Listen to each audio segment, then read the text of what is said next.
पुण्यातली भाभी कोण आहे हे मला काही कळलेलंच नाही आणि माहिती नाही, पण हिच्या बुडात लय दम आहे ना. तर जरा उद्या तू लाईव्ह मध्ये किंवा आज संध्याकाळी लाईव्ह मध्ये जरा त्या भाभीचं नाव सांग की ज्या भाभीच्या चारित्र्यावर तू डाग लावलेस.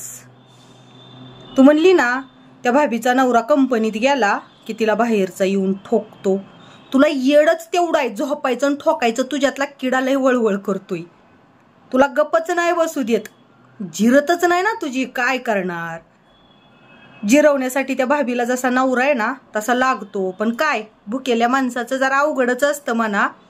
पण नाही, आपण प्रत्येक वेळा विचार काय करतो माहितीये का, की बाबा आपण सोशल मीडियावर बोलतोय, आपल्याला नातेवाईक आहेत, पाहुणे रावळे आहेत, घरात आपल्या लेकरं शहाणे सुरते आहेत, कळते आहेत, किंवा आपले दीर आहेत, जाऊ आहेत, भाऊ आहे, बहीण आहेत, हे जी सगळे आहेत त्याने आपली अशी भाषा आपल्या तोंडून ऐकली तर आपल्याला ती काय म्हणतील की बघा किती घाणेरड. कारण आपलं जे गुप्त अंग असतं ना त्या अंगाविषयी ते गुप्तच ठेवायचं असतं. पण विषय कसा आहे, निर्लज्जम सदा सुखी. ज्याला लाजच नाही त्याला ह्या गोष्टीचं काय वाटणार नाही, ते नेहमी सुखातच असतं. पण जरा मला त्या भाभीचं नाव कळावं, त्या भाभीला जाऊनच विचारते. आणि तुझ्या बुडात दम आहे ना तर जरा त्या भाभीचं नाव सांग. कारण तू लाईव्ह मध्ये जरांगे पाटलांवर भुंकायली आणि तुला कमेंट कुणी काही केली. आता त्या एका दादानं कमेंट केली पहिल्यांदा, त्या दादाला बी तुझी बायको काय, तू इकडं आंदोलनाला येतो तवर तुझी बायको दुसरीकडे जाते किंवा तुझ्या बायकोकडे दुसरे येतात. त्या म्हणजे हिला फक्त येडच. ती एक सांगू का, साधी भाषा वाईट नका वाटून घेऊ. गुरुवाचं चित निवदावर आणि येडेचं चित बोडेवर असं काम झालंय हिचं. खरंच असं काम झालंय. आता आपल्याला अशी भाषा बोलायला नको वाटतंय, पण काय मजबुरीनं कसं आहे, पुढच्याला प्रत्येक वेळा आपण शिळी बनून राहिलं ना तर पुढचा जरा जास्त ॲटिट्यूड करतो. मग त्याला जरा एकदा वाघ बनून दाखवलं ना तर मग त्याची मुसकी आवळती. म्हणून असं बोलावं लागतंय. आणि पहिलंच मी सांगते, माझ्या ह्या व्हिडिओला कृपया करून लहान मुलांनी आणि महिलांनी बघूच नका. खरंच नका बघू. कारण कसं आहे, ते ऐकायला बरं नाही वाटत. तर मला जरा ती भाभी सांग. कारण तुला माहित असणार ना, हिला कुणीतरी कमेंटमध्ये विचारलं, म्हणजे कदाचित मी लाईव्हला नसते, मी सकाळी व्हिडिओ बघितला, कमेंटमध्ये हिला कुणीतरी भाभीचं विचारलं वाटतं, त्या पुण्याच्या भाभीचं काय, तर हिचा डायरेक्ट शब्द की त्या भाभीचं काय तो नवरा गेला. मग तुला माहित असेल ना ती भाभी कोण आणि तिचा नवरा कुठं कंपनीत जातोय, ही ती तुला कसं माहिती ग बाई? तू बायाचे धुणे धुवून प्यायला तुला इतकी घाण सवय आहे ना. कोणती बी बाई हिनं जर पाटलांवर बोलायली, मग एखाद्या बाईने हिला पाटलांवर घाणेरड्या शब्दात बोलायला विचार केला की बाई डायरेक्ट त्या बाईचे कुठंतरी लपडे जोडून देते. डायरेक्टच सांगते ह्या बाईचे लपडे आहेत. म्हणजे हिच्या डोळ्यात सारखं तीच, हिच्या नजरेत फक्त झोपायचं ठोकायचं, ह्याच्याशिवाय हिच्या समोर काही नसतंच. हिला बोलायला दुसरं येतच नाही बरं का. हिला कुणी कमेंट केली की तीच बोलणार.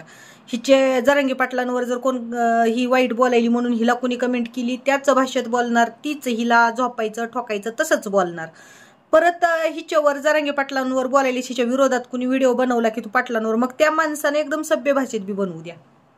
हिची भाषाच ती, ही लगेचच त्या बनवणारी लेडीज पण असू द्या, डायरेक्ट मग तिच्या आईला नवरी कितीन, ही कितीन, ती कितीन, किती जण आलेन, किती जण गेलेन. आता हिला सवय ती आहे ना, म्हणून हिच्या परिवर्तनातून तेच येतं, वर्तनातून हिच्या तेच येतं. का तर हिला सवय आहे, मग हिला सवय आहे त्यामुळे हिला समोरचे सगळे तसलेच दिसतात. आणि पुन्हा जरांगे पाटलांच्या भाषेवर बोलती नाही. ही कसं झालंय माहितीये का, आपण गप्प बसतो ह्याचा फायदा घेतला जातो. पण नाही, हे कुठंतरी ही जी महिलांच्या चारित्र्यावर डाग उडवती ना, ती भाभी बिचारी चांगली असल आणि ती जर सोशल मीडियावर, आता मला माहित नाही कारण भरपूर बायका बी आहेत सोशल मीडियावर आणि हिचा रंग बघून हिच्यावर बोलणाऱ्या बी भरपूर आहेत. मग आता काय माहिती आता ही कुण्या भाभीचं बोलली, फक्त मला कळावं ही कुण्या भाभीचं बोलली. हिची अशी लावते ना, चांगला खुट्टा मारते, मग हिचा खुट्टा 7 जन्म बी हिचा खुट्टा उपटणार नाही, असा खुट्टा मारते. जरा हिची लय आळी वळवळ करते ना, ती आळी त्या खुट्ट्यानं आतल्यातच मिली पाहिजे.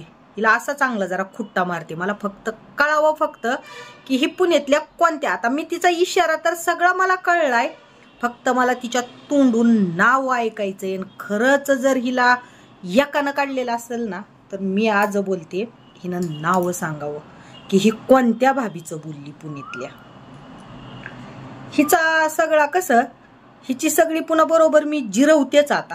ही लय झालंय हिचं मराठा समाजावर बोलणं, घाण घाण बोलणं. आजचं तर हिनं हद्दच पार केली. डायरेक्ट जी मनोज दादा जरांगे पाटलांच्या पाठीमागं इथं किंवा त्यांची जी त्यांना जी सपोर्ट करतात, डायरेक्ट त्यांना ही म्हणली हो की त्याच्या पोराची गांड धुवा. अरे लाज वाटू दे ना, तू धुना, तुला कुणाच्या धुईच्या ते आम्हाला कळतं कुणाची धुईची कुणाची नाही. आम्हाला हेही माहिती आहे की तू कुणाकुणाची धुत बसलीस. त्या संजीवनी वहिनीला बी गुखाती असं तसं बोलली, आजच्या व्हिडिओत बोलली परत माझ्यात येऊन. अगं घरी येऊन खाल्लेलं कोण काढतं का हांगून? खाल्लेलं सुद्धा काढते. महाग त्या माधुरी ताईली पण ब्लाऊज दिलेले सुद्धा काढले. त्या माधुरी ताईनी जाळून टाकले अक्षरशः. माणसानं ना आपली अवकात ओळखून बोलायचं असतं बरं का. अवकातीत राहून तू आज मराठा समाजावर बोलायला लागलीस. इतके दिवस आम्ही जाऊ दे म्हणून तुला घाण भाषेत बोलत नव्हतो, पण तू आज तुला तेच कामं येतात. दुसऱ्याचं धुवून प्यायचं, धुवून खायचं, धुवून मोठं व्हायचं, ह्याच्याशिवाय तू पुढं जात नाही. तुला दुसऱ्याचं धुल्याशिवाय पोटच भरत नाही.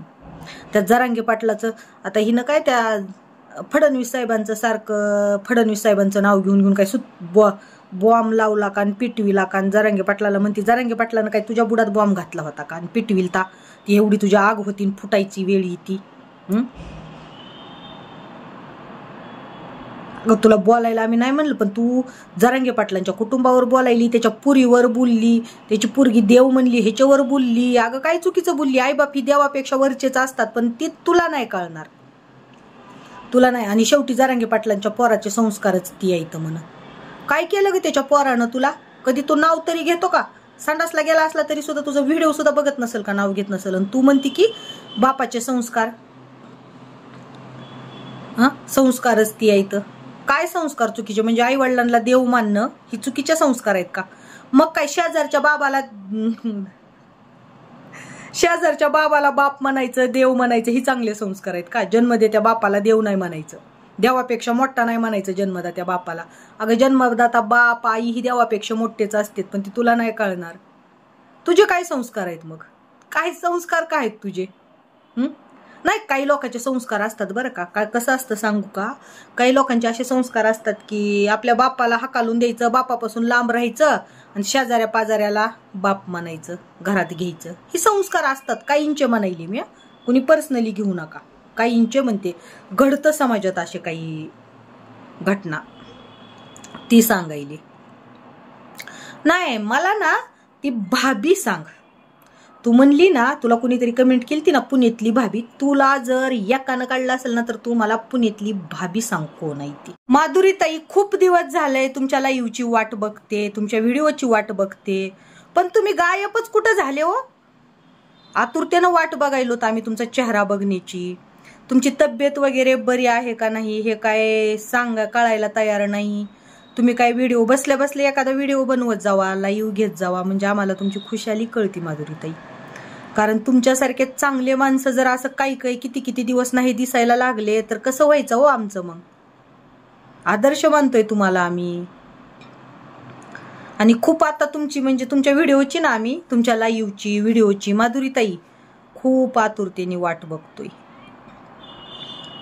आणि जे झालं ते सगळं विसरून जरा तुमच्या ह्या टेन्शन मधून ह्याच्यातून बाहेर या, मनमोकळेपणानं जगा, हसा. कारण तुम्ही खूप गोड आहेत, खूप गोड, खूप म्हणजे खूप चांगले आहेत तुम्ही. आणि चांगल्या माणसाची समाजाला गरज असते, चांगल्या माणसाच्या 4 चांगल्या शब्दाची ही समाजाला गरज असते. म्हणून आम्ही ना तुमची खरंच आतुरतेने वाट बघतोय. आणि मी मनापासून अशी इच्छा व्यक्त करते की तुम्ही कंटिन्यू तुमचं लाईव्ह चालू राहू द्या माधुरी ताई. असं काय एवढ्या कुठल्या कामात अडकले हो तुम्ही की लाईव्ह घ्यायचंच बंद केलं? कारण आम्ही तुम्हाला लाईव्ह वरतीच बघतोय. मी समोरासमोर तर काय भेटलेली नाही, किंवा मी एकदा फक्त फोनवर बोलले. मध्ये तुम्ही हॉस्पिटलला होते तेव्हा मी फोन लावले पण तुम्ही उचलले नाहीत.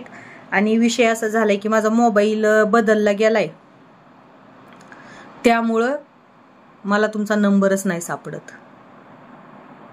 म्हणून माधुरी ताई खरंच एकदा लाईव्ह घ्या आणि तुमचा चेहरा हसरा जरा दाखवा आम्हाला.